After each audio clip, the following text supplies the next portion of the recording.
The next day.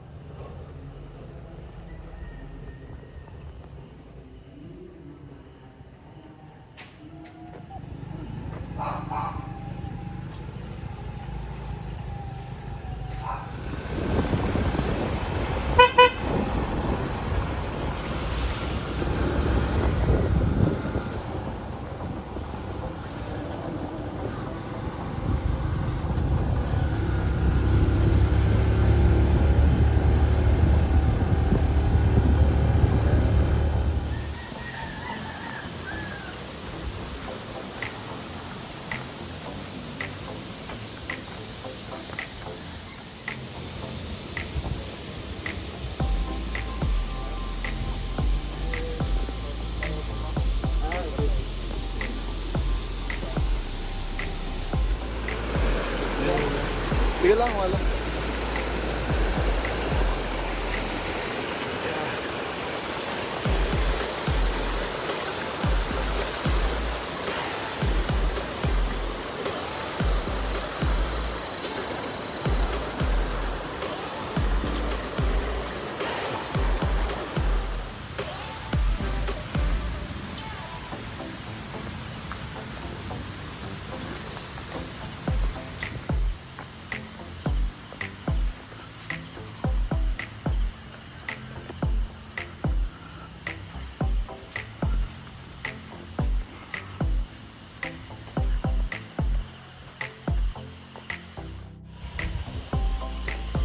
Okay, good morning.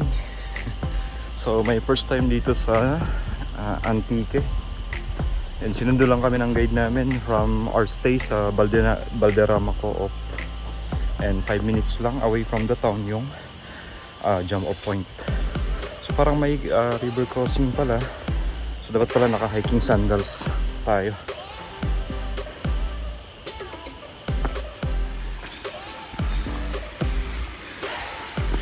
So since bukid yung dadaanan natin, expected na maputik.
Yan. So far sa first 20 minutes ng hike namin, easy pa lang yung trail. Sinusundan lang namin itong Sapa upstream. So as you can see naman, may dadaan tayo sa bukid. Tapos so far parang dalawang water crossing na. Yan. So yun lang yung mga paghahandaan sa first 20 minutes ng hike to Mount Igcoron.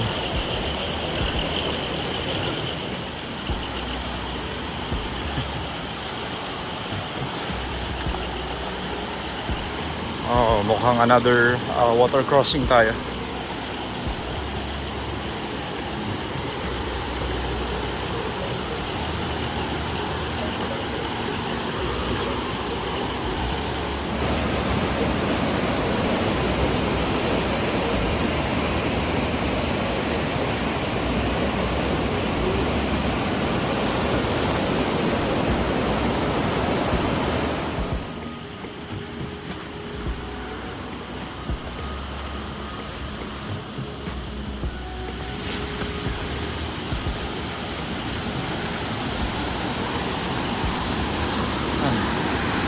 Another water crossing. Pang-apat na to ah.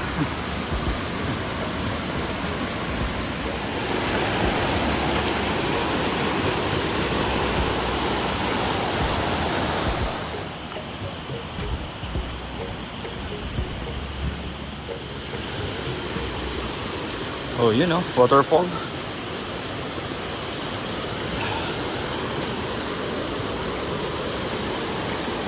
Oh, waterfalls. Meron pa sa taas.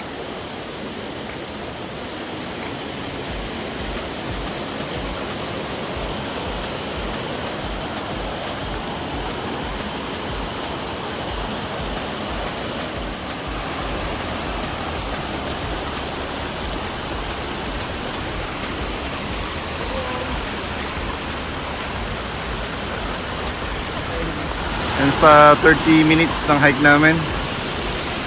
And sa mararating yung mga waterfalls. So napakaraming waterfalls dito.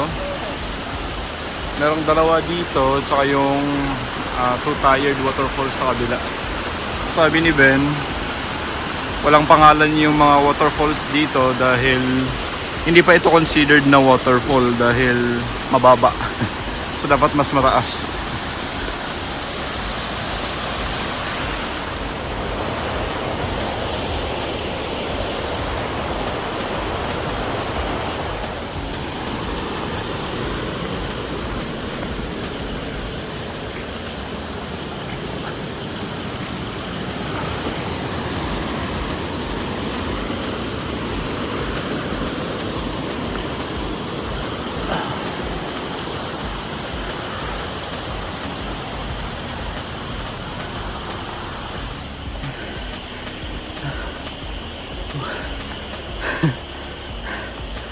Yan, pagkalampas natin sa mga waterfalls doon.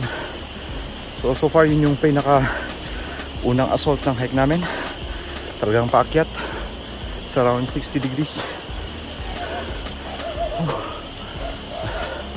Ayan, so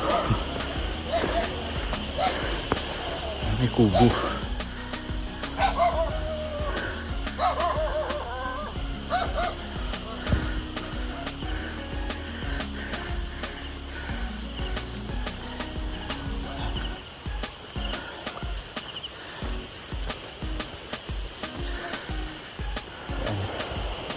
First 45 minutes ng hike namin. Ito na yung view. So parang yung starting point namin kanina, parang ito. Yan, sa part na yan.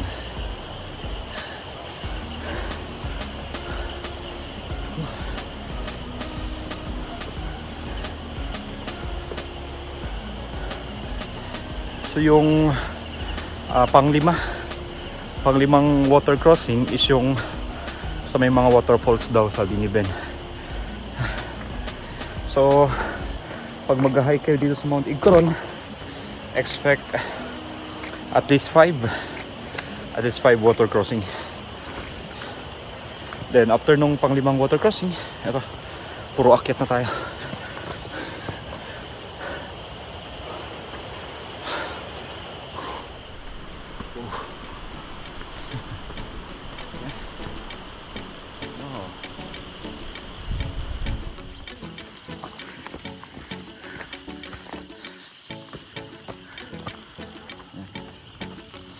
So first 1 hour ng hike namin. Ito, yung makasalubong tayong baka.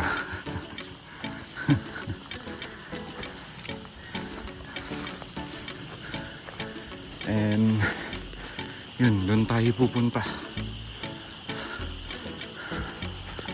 Sa pinaka-pointed na part ng Mount Igcoron. So doon daw, mula daw dito, dapat kita na yung cross.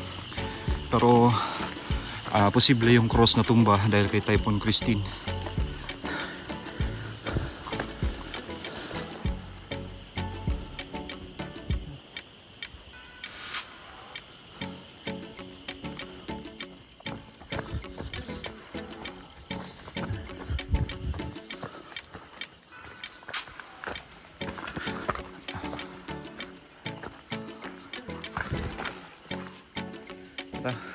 Napakagandang campsite. So may kubo doon.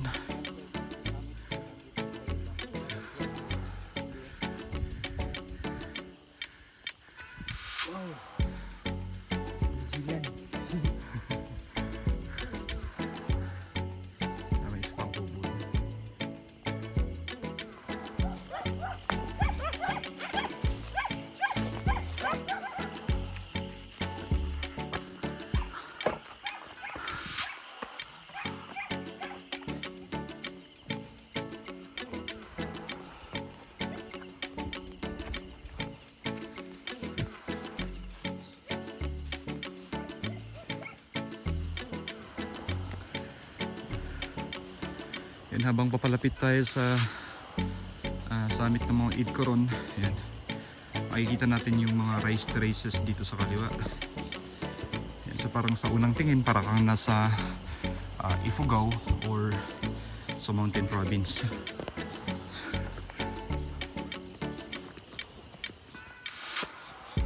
Yan, nasort na to, nasa 40 to 50 degrees.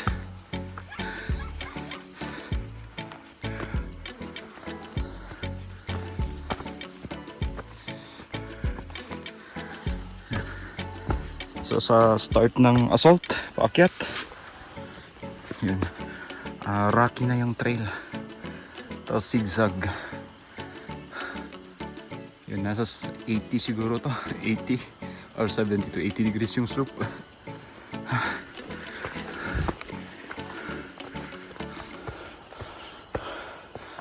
Oh, nice.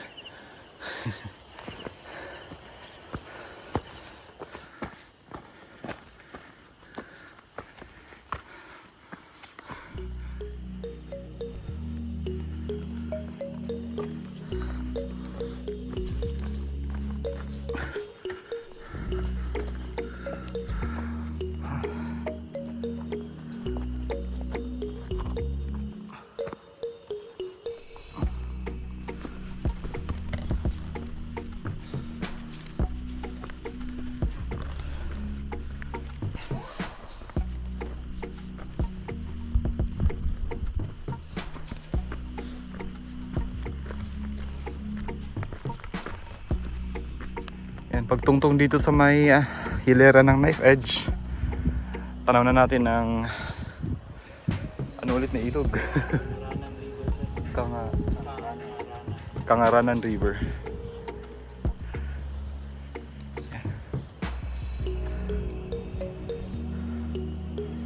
A few moments later.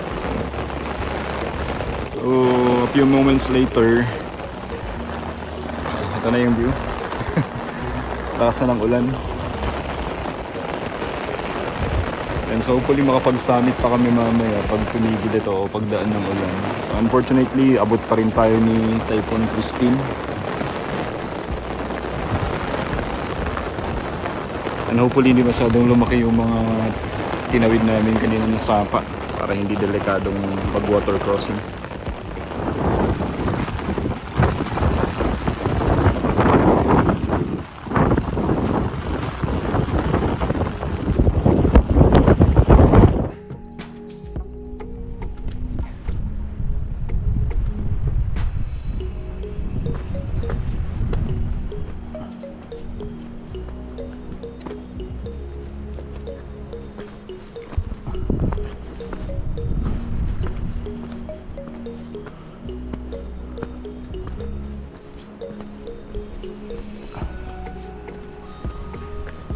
Later.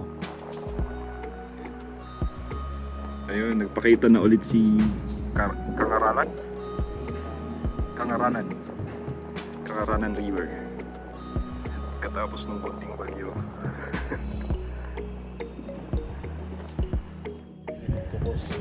Yan, a few moments later, yan, wala pa ring clearing yung likod, pero yan, supposedly nandyan yung cross pero nabali. And ito na ulit yung clearing sa side na to. So kitang kita na ulit natin yung ilog. So by the way, for this hike kasama ko ang Ben and Ben, si Ben P at saka si Ben C. Yan, welcome to Mount Idcoron.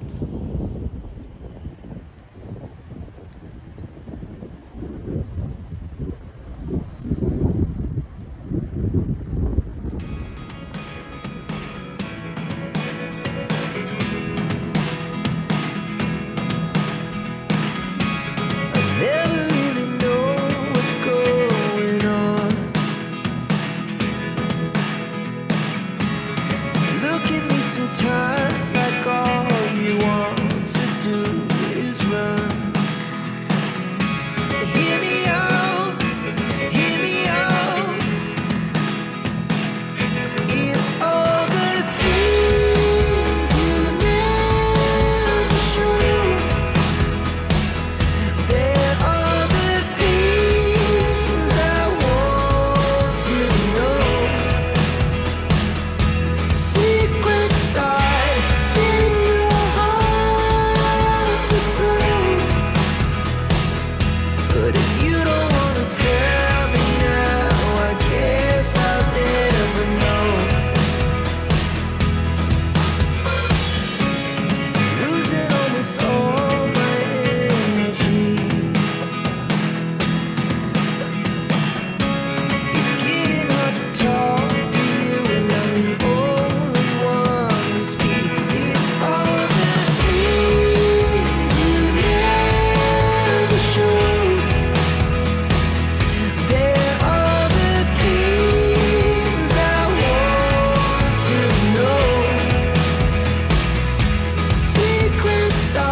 highly recommended ang Mount Igcoron pagdating sa day hike dito sa Valderrama Antique. So napakaganda ng scenery. Yan, Mount Igcoron tsaka yung ilog.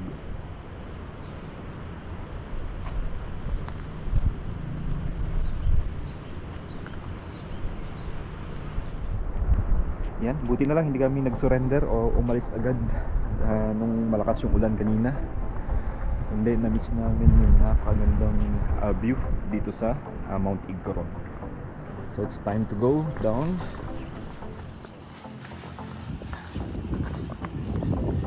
Isa siguro sa pinaka nakaka-nervyos na bahagi ng trail dito sa Igat Montol, Igcoron. Yung napakanipis na knife edge trail na to. So lalo no kanina nung malakas yung ulan tsaka malakas yung hangin.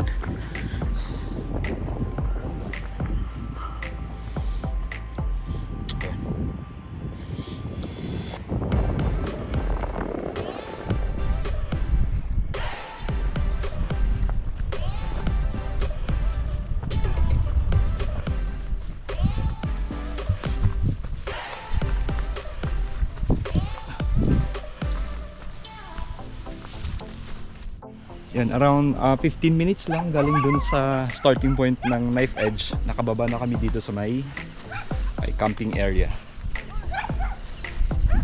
And pababa na kami, kaya lang may salubong na baka.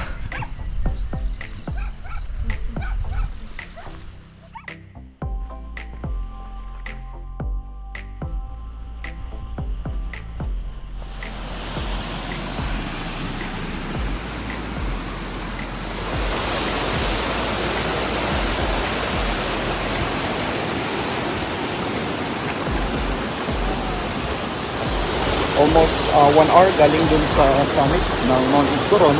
Nakabalik kami dito sa may waterfalls area. So konting dip lang doon, konting ligo, and then tuloy na ulit.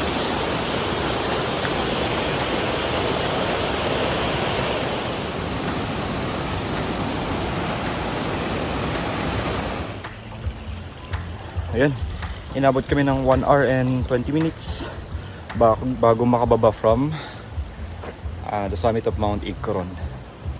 So one possible side trip na pwedeng gawin dito ang Terraza Cafe, pero sabi ng mga napagtanungan namin possible na sarado sila dahil Monday.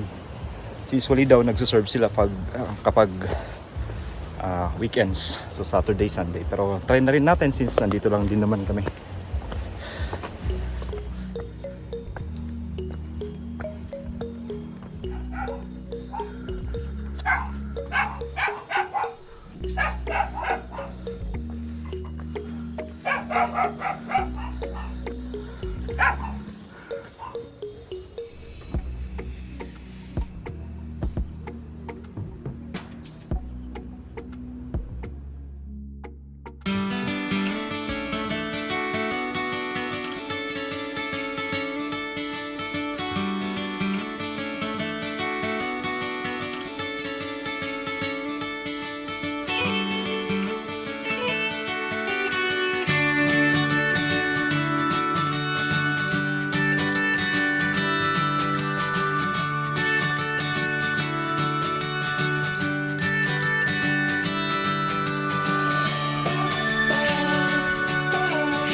Quality food and okay sa budget.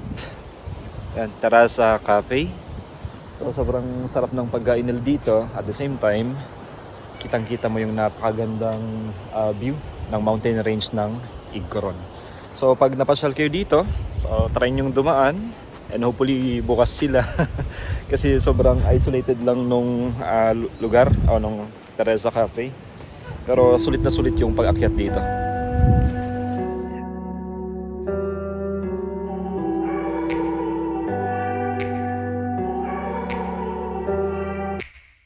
Take me back to a place where I felt at home. Take me back to a day when we weren't alone. Take me back to an age when the world felt small.